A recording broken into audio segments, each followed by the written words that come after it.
So Ian, welcome. Thank you for doing our YouTube video. And perhaps you want to do a little bit of an introduction to yourself, who you are, and Sure. and perhaps how you knew René as well. So my name's Ian. I'm studying design engineering at Imperial, and I knew René when I rode at ICBC for the second year of my university undergraduate degree. Okay.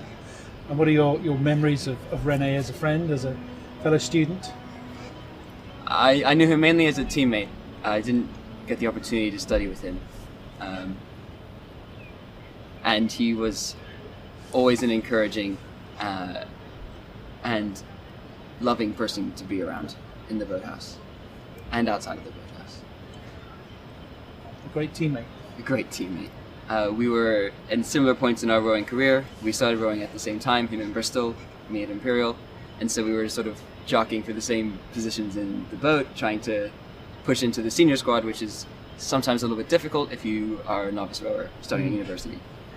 And so his support was invaluable when trying to do that.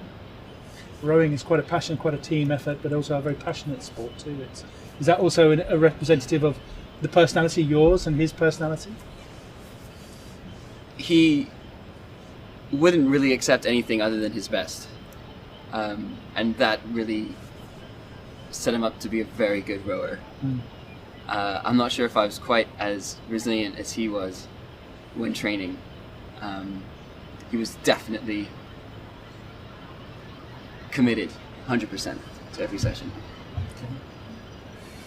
So when things happened, Yeah. what kind of impact did that have on you? What were your thoughts at that time when you heard the news? And how has that affected you since? I remember finding out, I read an email from our boat manager at the time, Patty Hudson. I was at university, I was in the middle of a group meeting. I just had to stop. A couple moments figuring out, understanding what had happened, and then had to go home, back to the flat. I lived with two other rowers who knew René, and I needed to be around them. I cycled back, and on the bike, on the journey back, I was just so sad. I couldn't understand how bad he must have been feeling, and imagine him being in that place. Like, that's where I was at, man. That's how I reacted. That's what happened. And since then, as time has progressed, it probably hasn't got any easier, but you've kind of become accustomed and you learn to live with things. But talk to us a little bit about the impact that you and the others have experienced, and what can others learn from your experience? You can never know when someone's going through that if they don't want you to know. Like, I knew he needed very specific support as well as more general support, and letting him know, like, that it was there for him if he needed it. But like, that's like, there's only so much you can do, because if that's something that they want to hide from you or that they want to carry through with themselves, like, you can't like blame yourself for that. You can't expect someone to let you in if they don't want to. And so Max and Sophia have taken the choice. They came to you and said, Ian, what we're going to do is we're going to sail across the Atlantic. You know, whoa, there's 101 ways you can raise awareness and raise money for charity, but surely there's easier ways. Wow, but what a challenge. Fantastic. Yeah. What are your thoughts about the race? Why do you want to get involved? I'm a generally very enthusiastic guy, so I'm pretty much up for anything. So if Max had come to me and said that he wanted to do handstands across the Sahara Desert, I don't know, like anything, I would have been there. It was about supporting Max, Sophia, and René's friends and family. But the race itself, I mean, what kind of a challenge is that going to be? It's going to be quite testing physically and emotionally. Isolating, I'm sure, but also obviously supported with the people you're around. I mean, as a rower, you're used to working in a team. Yes. But that's kind of like a race for a small period of time. Like We're talking about being with 2 all minutes, of these yeah. guys and girls and Max for for several weeks. That's Yeah, I'm sure it's going to be challenging, like I haven't experienced. Having to, but like rowing taught me how to do the same thing over and over again and do it better. So I think, whilst I haven't been training for a little while now, it'll be okay. Like I'm a pretty patient guy, and I think I'll be able to hopefully just have that ability to take a step back and just deal with the situation as it comes. any special preparations that you're undertaking? Oh yeah, some serious preparations going on. I think Drinking more beer, and more cheers.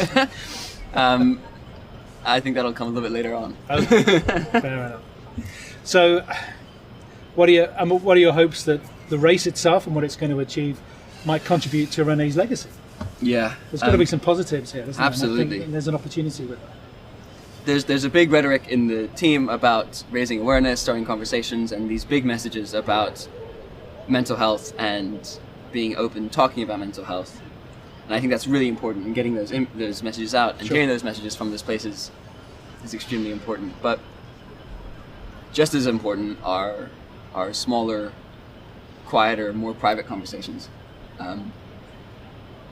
And that has been my experience when I've had members of family who have struggled with mental health issues, friends as well, and it's the more, I'll say it again, the quieter support that I think can be just as useful as the big messages. Sure. Okay. And do you have a message for somebody who might be watching who maybe is having suicidal thought, or you know someone who's impacted by it in some way? What kind of message from your experience of what you've learned so far?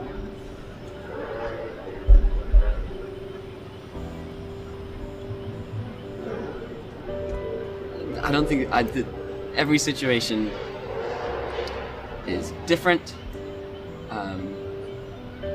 The events and the circumstances leading up to someone feeling like that are unique. I don't want to sound cliche.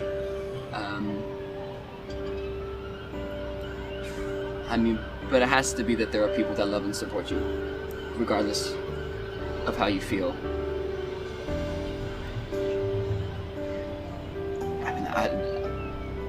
I'm not good for the practical, so this is the number you call. These are the people you need to go to, but